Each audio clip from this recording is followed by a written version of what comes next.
This is Vizi Pro 3 channel.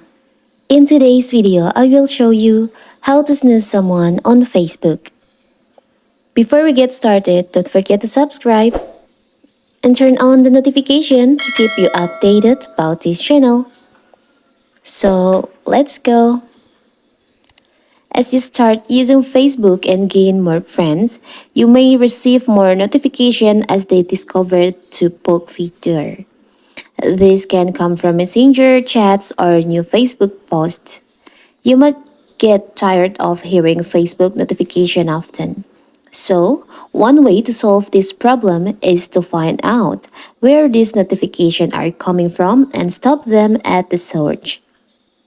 If you wish to snooze someone, you can only do it from one of their posts in your news feed. Attempting to snooze them using a post on their profile won't work. So, first of all, of course, we have to open our Facebook. And now you can choose account that you want to snooze from your feed. As example, I will choose this account. You can tap on the three dots on the post here. You will see options, snooze highlights for 30 days. Snooze this account for 30 days. It will temporarily stop saying post. You can tap on that.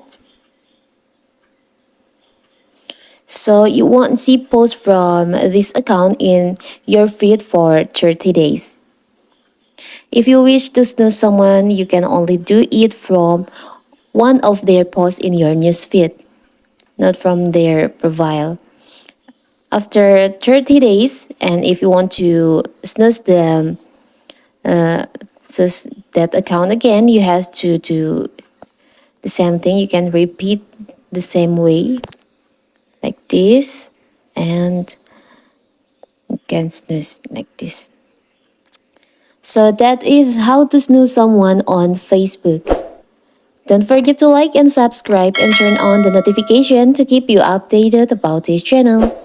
Thank you and see you!